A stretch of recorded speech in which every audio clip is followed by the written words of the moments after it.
Hello everyone, this is Christin back for another process video. This week I'm gonna focus on another technique I like to use.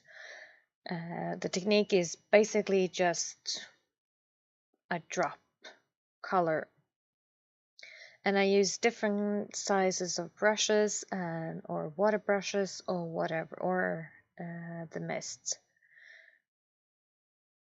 In my last process video, in the comments there, I got a questions about how I choose the colors I want to work with. And since I'm working with a kit, I first look at the pictures and the embellishments I have in the kit. Then I decide on the photo or the photos. And then I decide a base color.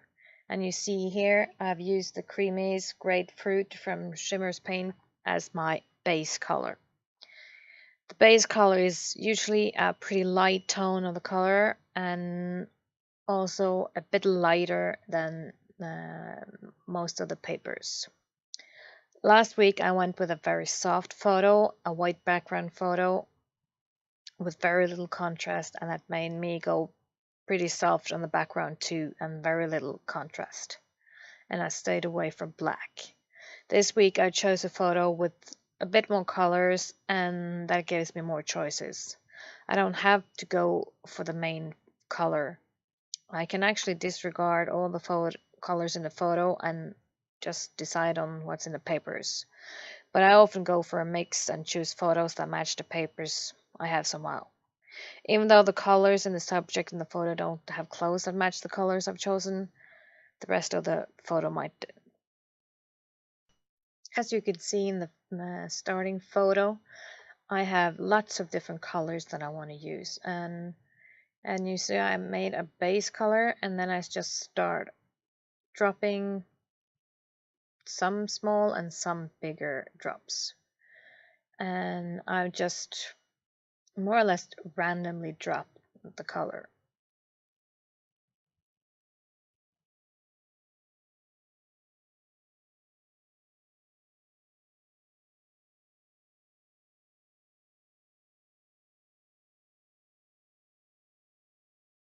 You know, I drop the colors, sometimes they get a little big, and then I have to dry it up a little. I don't have a pool of water. With this technique, you basically just can't go wrong.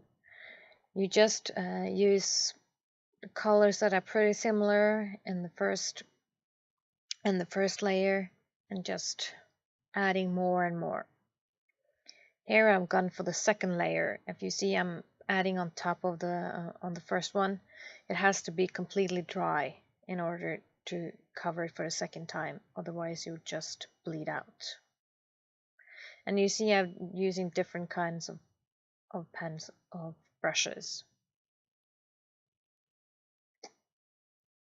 I do not, however, use a very big one because I didn't want big splashes of color.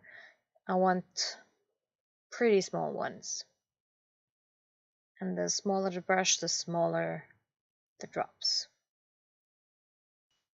You actually have more control if you use a brush than if you just use the mists. I don't make a very big mess using this technique, and you can see the most of the mess I've made is just putting away the brush, and it's really easy to control. Now I'll add most of my first layers, and now it's time for the blue accent colors. This is Shimmer's Anchors Away, that's in the color kit. I like to use accent colors to add a little more interest in it. And I use some few other colors just to add some few extra tones.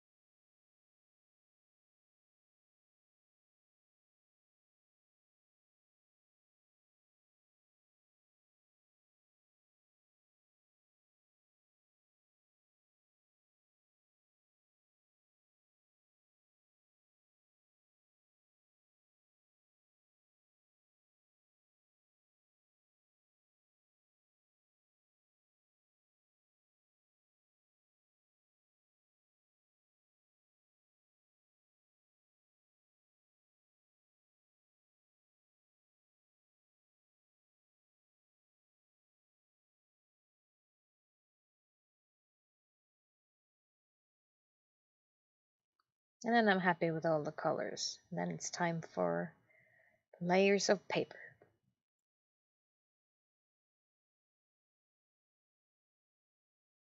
As you can see, I'm using the same colors for the papers as I'm doing for my background. And you see also in the pictures that I have the same blue in the pictures that I have for the shimmers anchors away. Pretty much why I chose that photo actually. Since I can't really control the mixed media, I've decided to not be in control when it comes to the layers, so I just use my scissors to cut.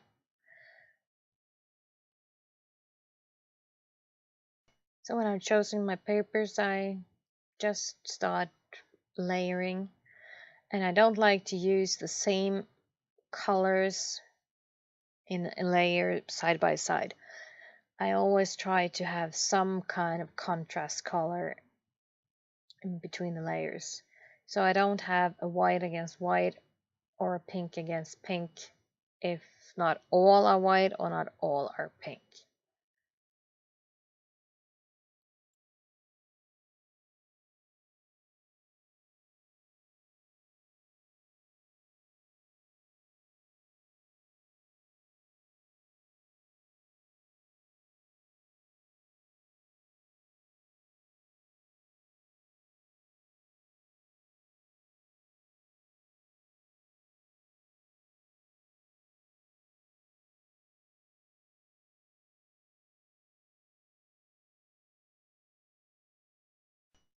And I'm so happy this week. I finally was able to purchase a Cameo 3.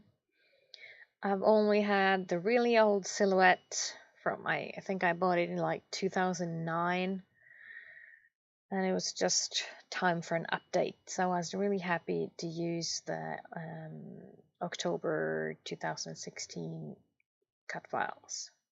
And these were the first cuts I made.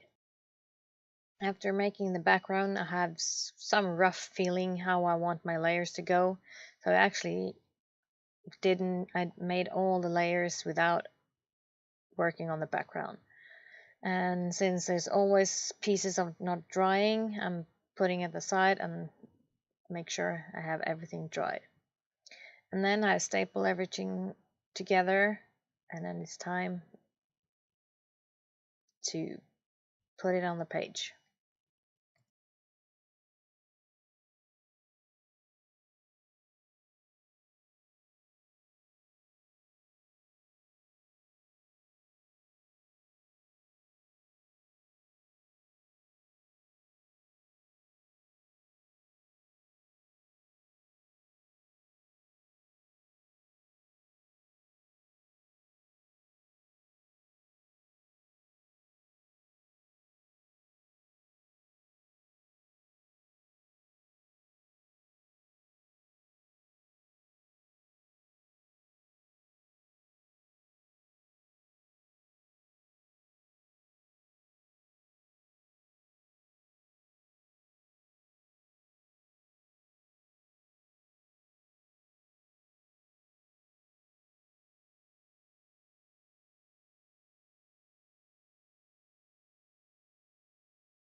after I'm finished with most of the layers, I put the picture in, and then I can start adding the small details here and there.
And then I finish with some handwriting. I don't like my handwriting, it's really ugly, but I find it's more or less one of my trademarks. I just have to write on it.